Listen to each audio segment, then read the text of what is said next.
Biafra, superstars, media. A human being being sliced into two. Can you imagine such a thing? Biafra is going to emerge as a nation. Despite the support of Britain, Russia, Egypt, and some other friends of Nigeria, we all will surely come out as a nation because we are fighting a just cause. Even a little child on the street will tell you this. We shall never go back to Nigeria again. God's grace will surely emerge as a nation. And so, as far as this war continues, we'll fight to the last man.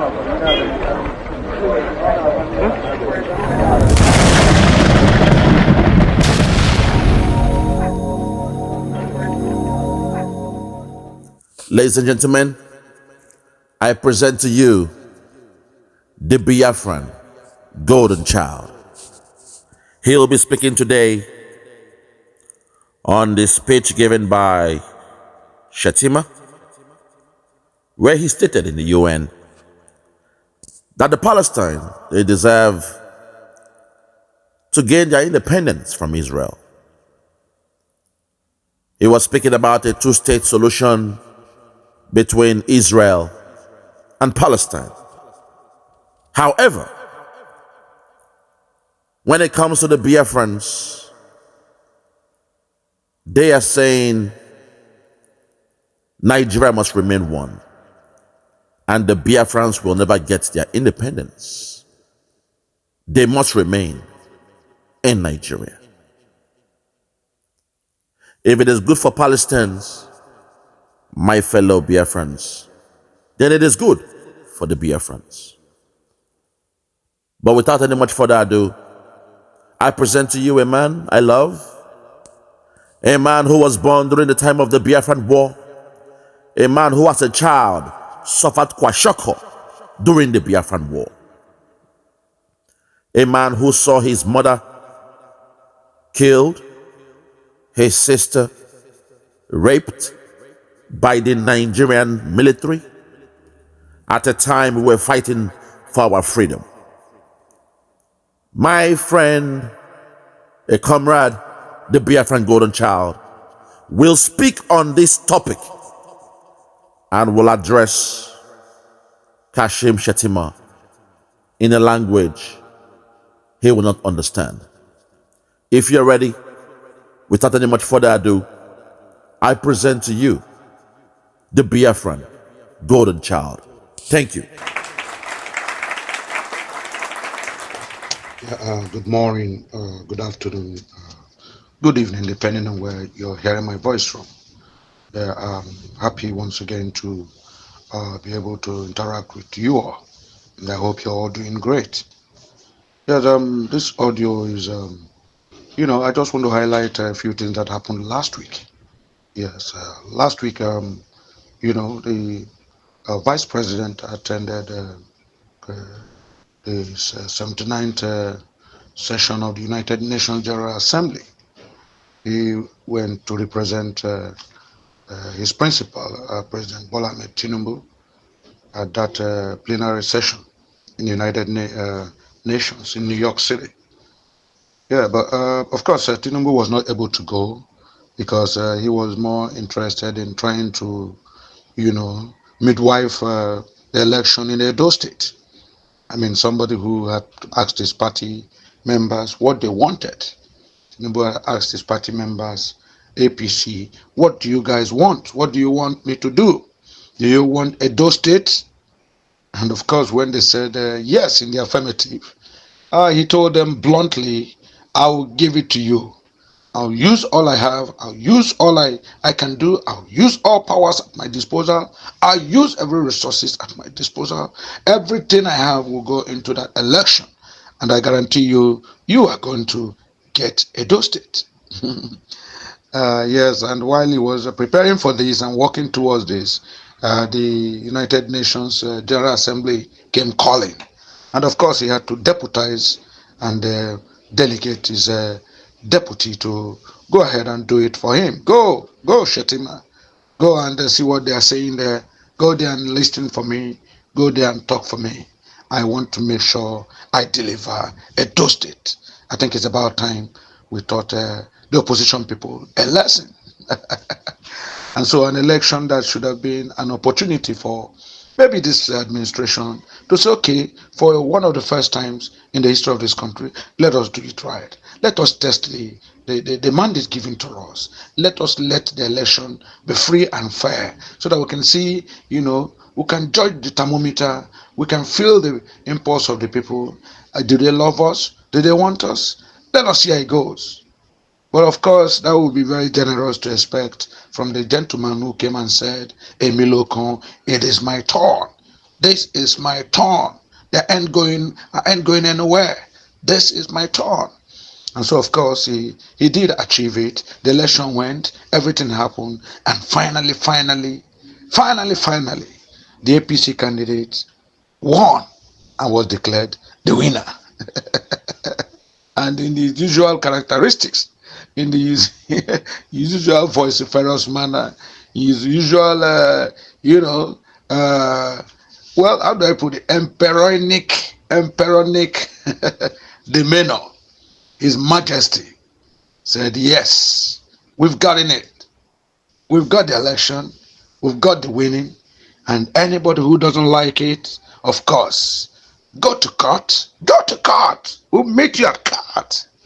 So the emperor said, and His Majesty said it, and as if he was thumping his chest. Yes, this is a time for me to, do what I want to do. I mean, I've gotten it right. So, of course, too, the man who won the election has gone to Akwa Ibom. I mean, he went to meet the Senate president. I mean, the gentleman who won the election already, yeah, he was a senator, Senator Monday Kobelo. He was a senator. He had everything it took, yeah, even as a senator, and eventually became he wanted to be a governor. He still went to thank the Senate president, knelt down, double-led, prostrated for him, and said, as if to say, thank you, Senate President, for a job well done. You guys orchestrated the election. You guys have given me the mandate. You guys have given me the people's, maybe the state governor. He prostrated and said, thanks so much to the powers that be. Thanks to Mr. President. Tell him I love him. Tell him I appreciate him. And tell him I will deliver Edo State more, even further into the APC. And of course, all the local government elections that were held within the same period in the country, in Imo State, in Edo State, in all the states, of course, APC gathered every one of the votes. So that is it for Nigeria. It's as if we're heading towards a one-party state. It's as if maybe the way it is now, if you want to be guaranteed any attention, if you want to win any election, you have to be a member of the APC. You have to be in the good books of the Jagaban. You have to, be a card-carrying member and a vociferous supporter, vigorous, vicious supporter of the APC. And of course, it's as if the elections that are now very imminent, the ones that are, coming now, including Anambra State and co. I think the incumbents are jittering now, and a lot of them are almost being emotionally blackmailed to either get into the APC or have your mandate abrogated. Those are the language. Yes, it's not a democratic language. It's not as if it's not new Nigeria. I mean, we know all how the antecedents of the election of the February 2023 election, we saw what happened. How INEC promised so much and did so little. How the people's mandate were miraculously, magically, and as if there was a magic wand. It was a very, very election that everybody has said has been the worst in the history of this country. But, well, what do we do about it? If you don't like it, as they tell you, go to court. Go to court. We'll meet you at the courts. Yeah, but that's a very sad commentary about our judiciary and our judicial system. I mean, if politicians can easily tell their opponents to go to court and say it in such a way and manner that means or that seems to suggest yes, that sort of it is an innuendo that yes, go there is money pass money, is cash for cash. We have the judiciary in our armpits. We are the ones who call the piper, so we have to dictate the tune. That very commentary doesn't say well about the judiciary. With all due respect, this is a profession I love, a profession I cherish, and a profession we had thought, was above board. I mean, when you see, judiciary being represented by a blindfolded umpire stature, meaning that, of course, we don't look at anything. We cannot be bribed. We say the way it is. When you come here, you should know it's the final arbiter. This is the bus stop. You can be assured of equity and justice. Because, and they said again, whoever is going to equity must go with clean hands. Because, of course, this is a place where truth will be upheld, no matter whose ox is God. But when politicians begin to, intimidate others, harass others, even, prod them to go to court, go to court, we'll meet you there. As if they already have the judgments of any such matters already in their palms, as if they know the conclusion of such, court cases or litigations. So it's very unfortunate. But let me get back to Alhaji Shettima. Yes, Alhaji Shettima. Yes, the vice president was, yes, he was at the 79th session of the General Assembly. Yes, he attended, we saw him. Yes, he was with other heads of states and all that. But of course, my point of interest today is Alhaji Kashim Shettima going to the United Nations Assembly, and while he was on a private chat with some presidents, he managed to get the Finland president Alexander Stubb to get an audience with him. And in that audience, which he attended with a few other personalities from Nigeria, he made some bombastic claims, and he vociferously told Mr. President Alexander Stubbs that, look, Mr., we have been looking forward to be with you one-on-one.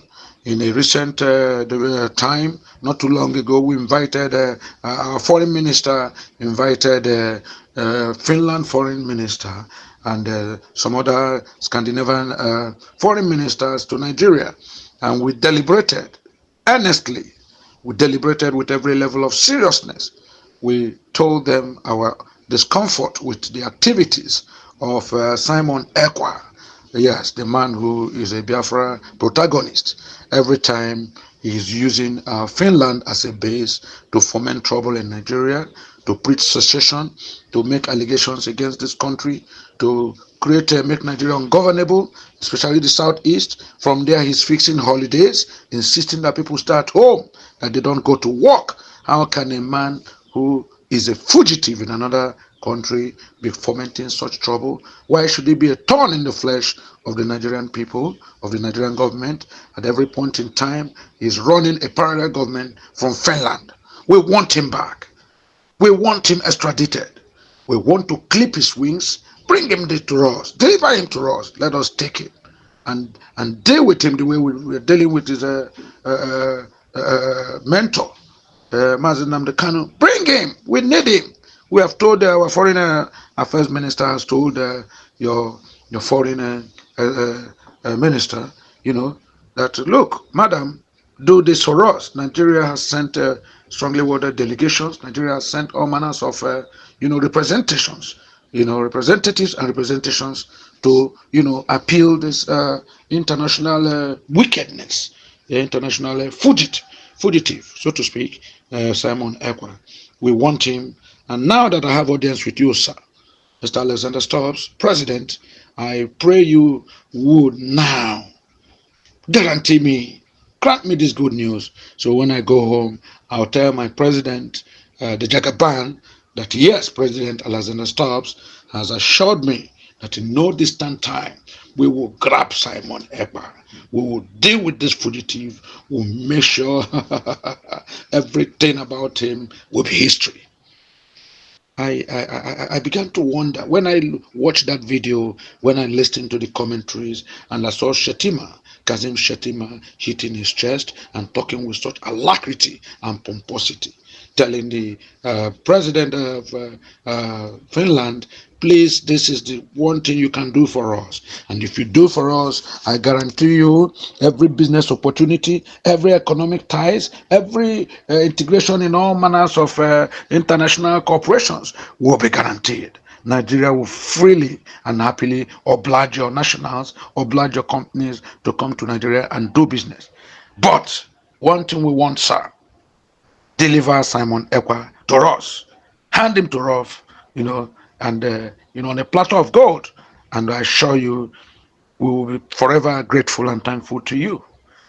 This kind of thing, I read it, I watched it, and tears came to my eyes. I mean, here was me, I was wondering, other countries are going to the United Nations to talk about the general welfare of their people, to talk about Africa, to talk about their countries, and looking at ways to enhance and to develop even better, looking at ways to garner the much needed foreign investors and investments.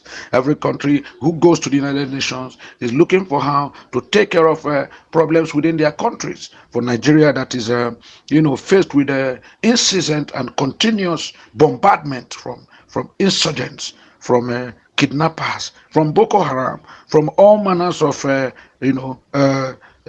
militants, including the Fulani herdsmen and all that.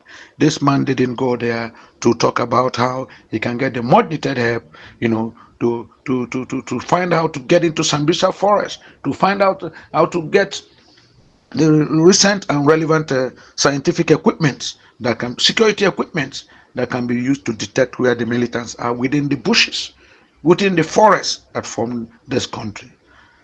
Instead, what Alhaji Shettima, thought was much more important was to go and, castigate and try to humiliate and destroy the personality of no other than our one and only able Prime Minister, Simon Ekpa. It hurt me really. It saddened my heart. But of course, what has Simon Ekpa done to Nigeria? Absolutely nothing. The gentleman who was given the mandate by our maximum leader, Mazen Nnamdi Kanu, who for no reasons, except of course wickedness and international conspiracy, was, kidnapped, quote unquote, extradited from Kenya, a British citizen, and forced to come, to Nigeria. And he has been at the dungeon of the DSS for so many years now on trumped up charges. Today is there, today is acquitted. Today this other one comes up, is acquitted. Another 14 is, instantly tried again. The man has been going back and forth from one court session to another. Every other day is a different charge. Every other day he's acquitted, not guilty. Release him. Nobody wants to release him, and they have kept this man back to back now for years now. It's the same. It's a painful one, really. What was the fault of Mazen Nnamdi Kanu? Mazen Nnamdi Kanu came and said, "Look, gentlemen, the way this country is going, the way Nigeria is going, is not fair to people of Biafra extraction. I mean, how are you saying we are a free people? We are allowed to mingle in the country after the events of the Civil War? You said there was no victor, no vanquished, and yet you marginalize my people. And yet you make my people suffer so much. Those of them who are into importations, you create a wonderful, painful environment for them to be taxed, for their business to anyhow to make that business uncomfortable for them. I mean, from seaports in Lagos, at Port Harcourt, every other time, even from Cotonou, you make sure you bombard them with different huge taxes, huge duties, huge tariffs. Everything is done to frustrate the Igbo man.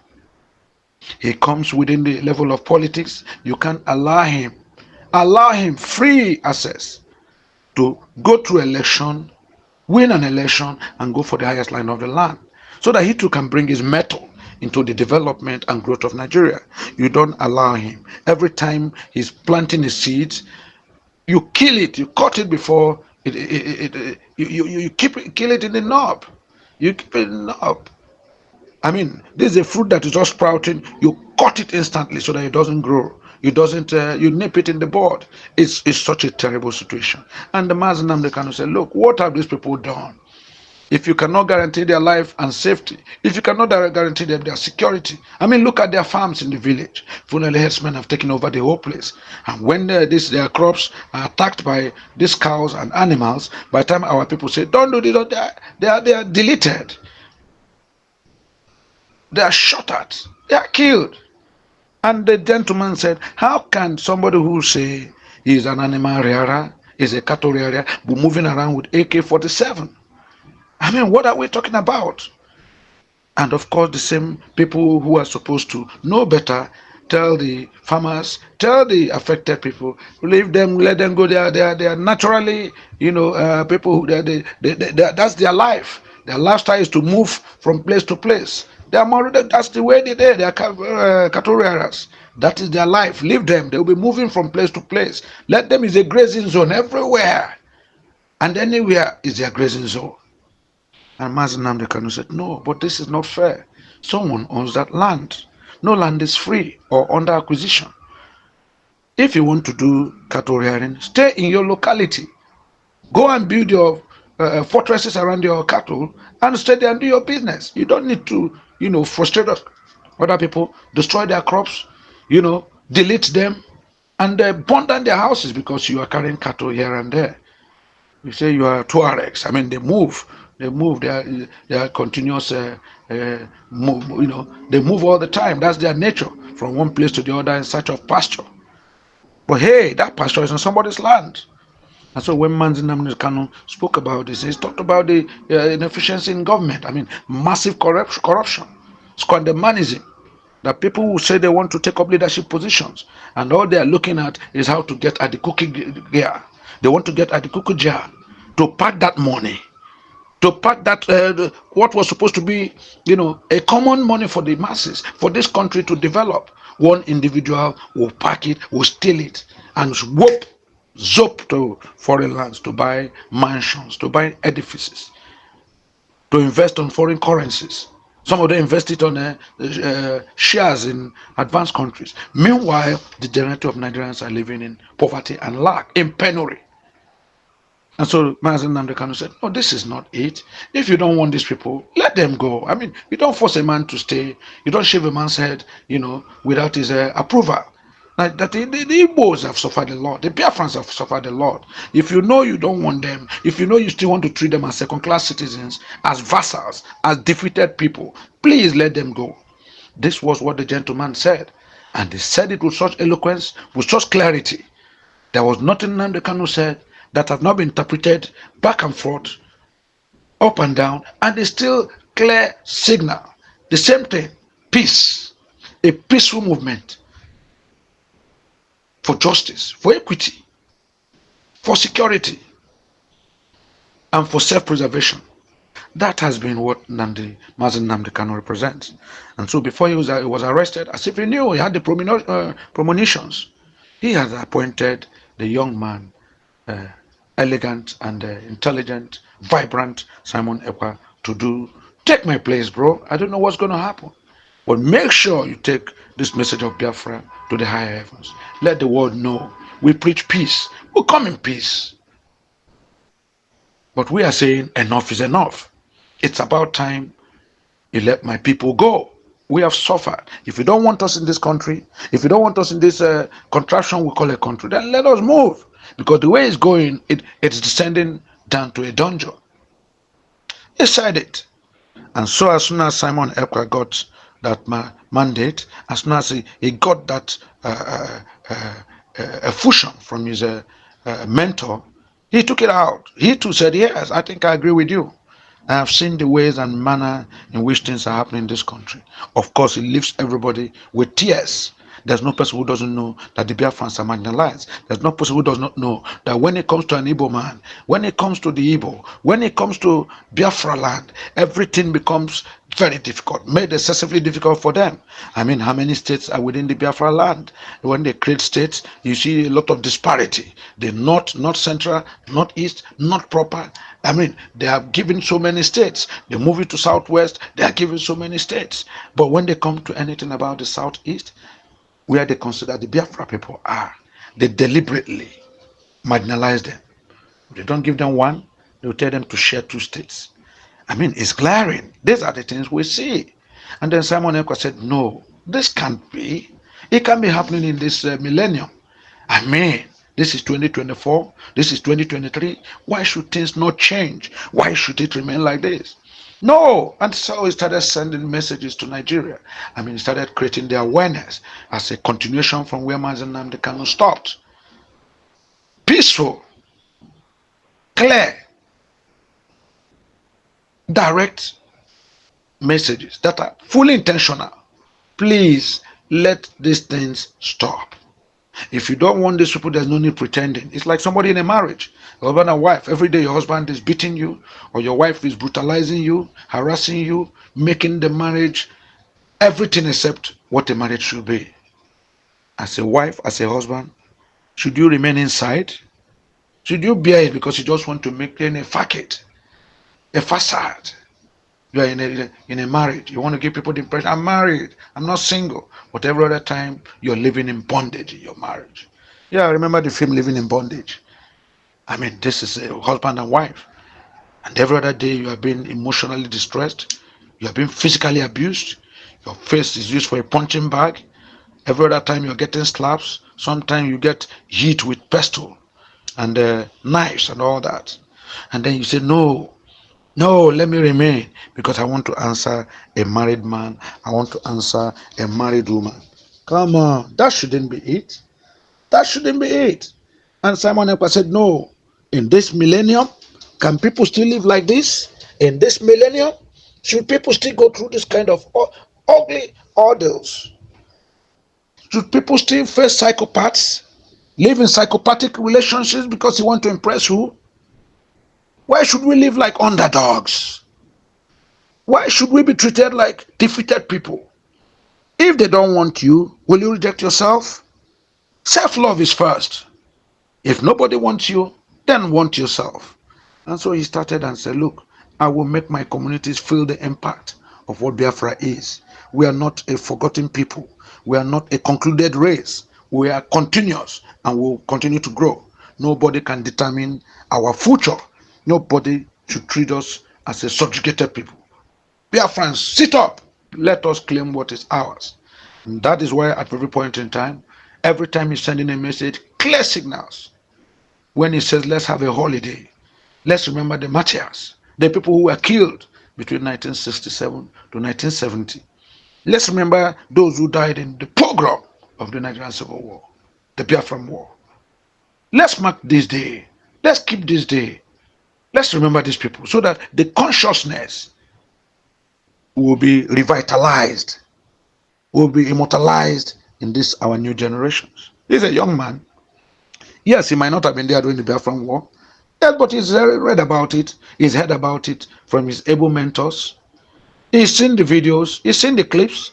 Yes, they stopped history being taught in Nigerian schools so that nobody will remember when these horrendous, wicked atrocities were committed against the Biafran people.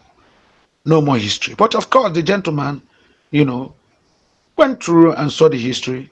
He googled it out, through social media and otherwise, and knew the facts and figures of how the Biafrans were betrayed. People who brought up their hearts and soul, fought for this country. I mean, our people were some of the foremost nationalists. We remember Nnamdi Azikiwe. We remember Mbono Jike. We remember people like Simon, Opara, Dr. Michael Opara. Well, of course, we remember late Chief Matimbo. We remember Samba Nefo. We know the great people who together with other nationalists from other regions, made sure the British left, made sure the British Jack was removed from our dictionary and our life, and Nigeria was given its independence. So when these great men, suddenly, confined to the annals of history, the mediums of history. They throw them away as if they are throwing away hot coals. And everybody forgot the impact of the Igbo man. That at one point, the Biafran man in this country was at the helm of affairs, and Nigeria never had it so good. Nigeria blossomed and grew to enormous proportions. Developmental stages were rampant and ever increasing. What do we have today? And so Simon Ekpa said, no, it shouldn't be like this. And now, Nigerian government has branded him a nuisance, a militant, an insurgent, a secessionist, and a criminal that should, at all cost, be extradited back to Nigeria to face consequences and judgment. I mean, let's call it spade a spade. Is this fair? Is this fair?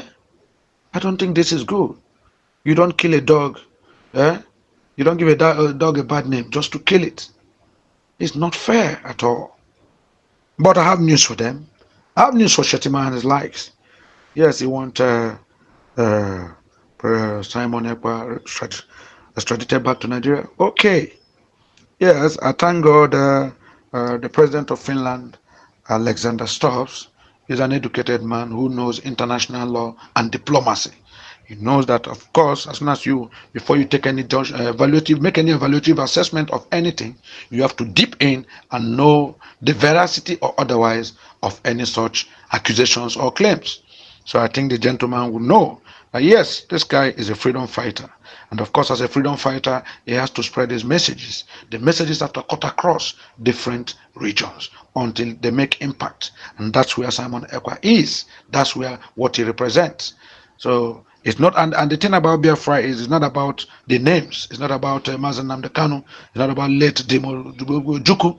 It's not about Simon Ekpa. No, Biafra is now in the DNA of every Biafran.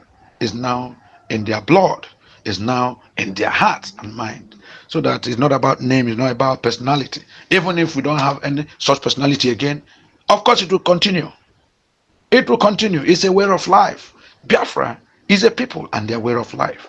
It's not about Simon Ekpa. It's not about Mazen Namdekanu.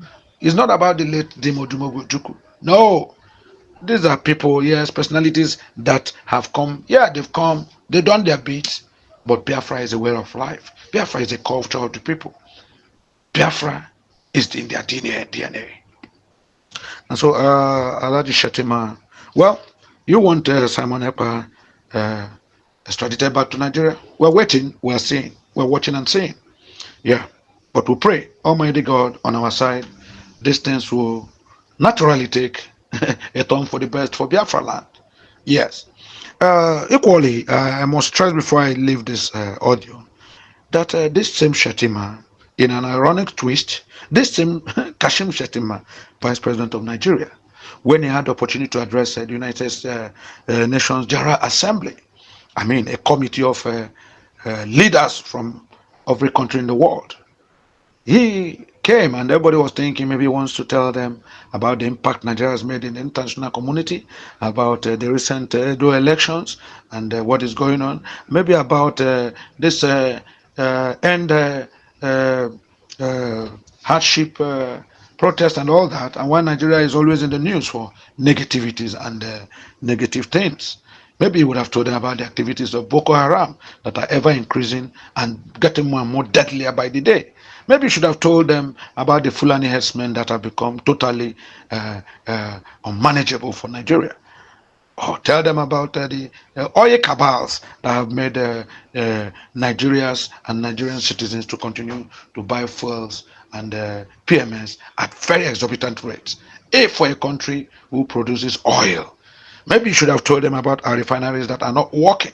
I mean that every year, every now and then there are contracts to make the refineries work, and yet it doesn't work. Year in, year out, billions of dollars are signed for in the name of contracts given to make the refineries work again. But of course, what did he go to say? Rather than say any of these important things that could actually make an impact in this country, our dear Vice President went there. Gentlemen and ladies, can you imagine what the same Shettima who was calling for the extradition of Simon Ekpa because he's still talking Biafra. The same Shettima who said Biafra was a thing of the past was only in the minds of vagabonds and hooligans. The same Shettima who said we should consign Biafra to the dustbin, that events that happened in 1967 and 1970 should no longer be in our memories. This same Shettima stood up, took the mic, and started telling the whole world. He started pleading to the whole world. Please, can we give the Palestinians a break? Can we make them self-sustaining? Can we make a Palestinian land independent? These people have suffered year in, year out. It has been the same story. Have they not suffered enough? They say they don't want to remain. They don't want to remain in the Middle East. They don't want to remain in Gaza. Please, can we give them their independence? They have suffered enough. They have agitated enough. This is the plea of Nigeria. This is what my president told me to come and tell you. This is where we stand. Give Palestinians a break. Give them their independence. We are tired of this incessant war in the Middle East. We are tired of today in Jerusalem, tomorrow in Palestine, tomorrow in Gaza Strip. Give them their independence. Wow. Wow. I could not imagine my ears. I couldn't believe my ears.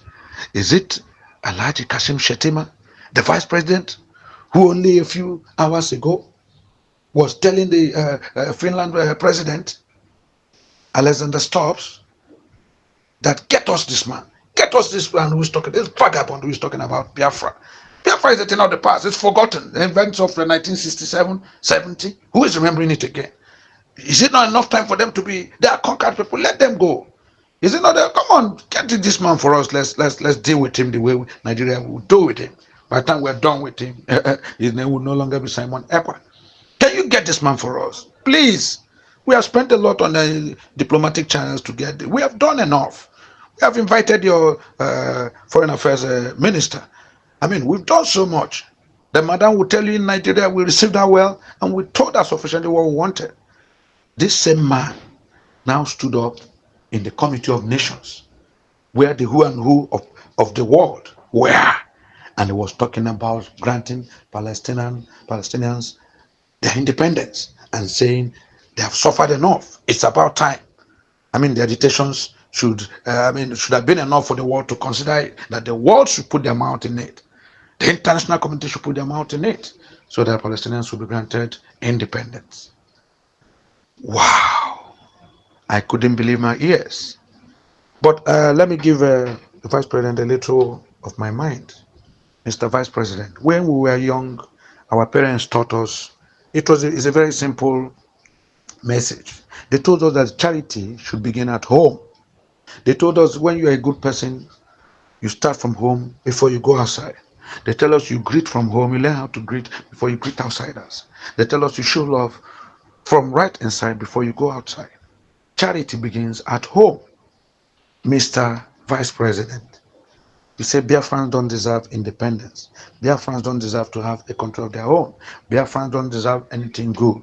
They're a conquered people. They're a wasted generation. What they're talking about, what Nnamdi Kanu is talking about, what Simon Ekpa is talking about is in the past. It's consigned to the past in history. It's consigned to the museums. 1967, 1970 Biafran War is gone.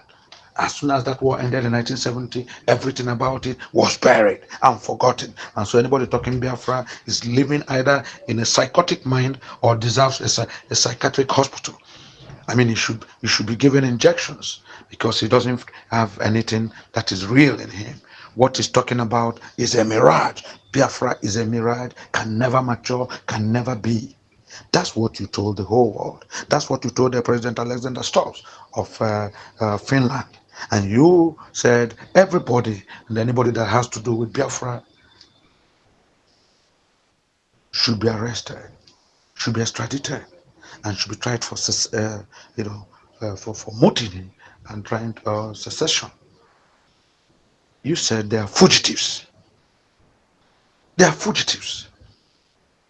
And yet, sir, the same you are telling the world assembly that the Palestinians have suffered enough, they've agitated enough, agitation have come for many years, back years, and I think it's about time the world gives them their independence.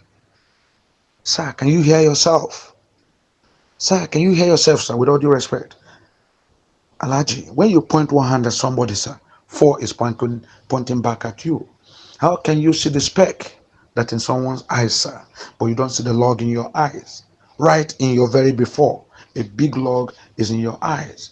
The injustices done to the Biafra, the marginalization, the subjugation, the economic deprivation that the people are suffering from. I mean, this is your country, sir, where even right now, the youths have told you, come 1st October, they will protest the hardship, the bad governance, the clueless governance your administration is fostering in this country, taking Nigeria backwards. One step forward, 8 steps backwards. And all you think about, sir, all you think you owe the world to talk in the 79th General Assembly of the United Nations is give Palestinians a break, give them their independence. Oh, I can't believe this. But anyway, I thank God that we've seen the video, we've listened to you, the whole world has listened. And of course, we know the world is an intelligent place. The world is a global village. These people you spoke to will also have opportunities to listen to other people, especially Nigerians, the deprived people, the people living in poverty and ruin, the people who cannot guarantee themselves even a 2 square meal now, people who cannot get pipe-borne water to drink, people for whom electricity has become, something of once in a blue moon, people whom electricity tariffs have forced to live with lamps now. People are using lamps, they are using candles because, of course, electricity is too expensive. Even though it's not available, when it's available, it's too expensive for a family. People who cannot buy food, every staple food in Nigeria now, ordinary rice, beans, corn, bread, is beyond the reach of the common man. They are wallowing in poverty and regret. They are living in pains. People cannot pay children's school fees. People are withdrawing their children from schools and universities. The academic union is threatening strike. Nigerian Association of Nigerian Students are threatening strike. Nopeng is threatening strike. People all over this country, the civil servants are threatening strike. The Nigerian Labour Congress is threatening strike because they cannot afford the cost of living. Meanwhile, the politicians are living as though they have a secret place where they get their gold from, where they are digging up this gold. People are crying they cannot afford bread of 2,000, and people are embezzling trillions of money. Trillions! And when they are caught, we don't hear anything about it. We don't hear, bro. We only hear EFCC is looking for this person, ICPC is looking for that person, and before you know, he took $3 trillion, blah blah blah. At the end of it, nothing is heard. But the poor man who steals a tube of yam is burnt alive with fire, with tire. It's a shame. So Allah Shettima, the whole world is looking. They're listening at you. They've looked at you, and I believe inside there they will consider what you said about Simon Ekwa, how you describe Biafra as a mirage, a wasted effort, and living a lie. Shettima, we pray that God keeps our lives. Come 2nd December 2024. We pray we'll be alive, we'll all be alive, and we'll see how it goes. We'll see the declaration of the United States of Biafra. And we'll now see how Biafra will develop as a country with zero tolerance for everything Nigeria represents: corruption, nepotism, tribalism, religious bigotry, wickedness of heart, squandermanism, penchant for stealing, yes, somebody said politicians are kleptomanics. They steal at the. Well, anyway, let's leave all that. I'm not talking about all that. I'm talking about the fact that we have a leader who appears to believe that charity should begin outside and never at home. And I just thought we should address this so that the whole world will hear our voice. And remember that Biafra represents for us a living standard. Biafra is our way of life, is our culture. And nobody, not even 10 million Shettimas, will make us disregard, or in any way forget our destiny and our hope. United States of Biafra, come 2nd December 2024. I wish you guys well. Best of lucks. Let's see how it goes. Our brother Mazen Namde Kanu, there's a progress in his trial. The progress is that all along, Martin Nnamdi Kanu has always complained about the judge handling his matter. He's saying that she seems to show a double standard. It's as if the whole thing is programmed to make sure she finds him guilty. And every time from her utterances and nuances, body language, questions, and all that, he doesn't find it comfortable. And so the last session that they had, he pleaded and told the court, please, I would appreciate if a new judge can handle my matter. I don't feel safe. I don't feel like I'm in good hands. I don't think justice will emanate from this woman. I can gladly tell every one of us that within the early periods of this week, the same woman tendered her resignation not to be the judge again for the trial of Martin Nnamdi Kanu. And I think for us all is a right step in the right direction. We can be sure now that whoever comes up would try to be a bit more humane, a bit more unbiased. Maybe now, pretty soon, we'll see Martin Nnamdi Kanu come out from the dungeons of this DSS that he really does not deserve to experience. He has suffered enough. I think it's about time the truth be told. Thank you, ladies and gentlemen. I wish you guys the best. Sorry it's been a long audio, but of course, there's so much to talk about. I believe someday soon we'll have enough time for ourselves. God bless you all. Happy Sunday. And always remember, come 2nd December 2024, United States of Biafra will be fully inaugurated. And all of us would have cause to cheer and celebrate. God bless you all. Bye-bye.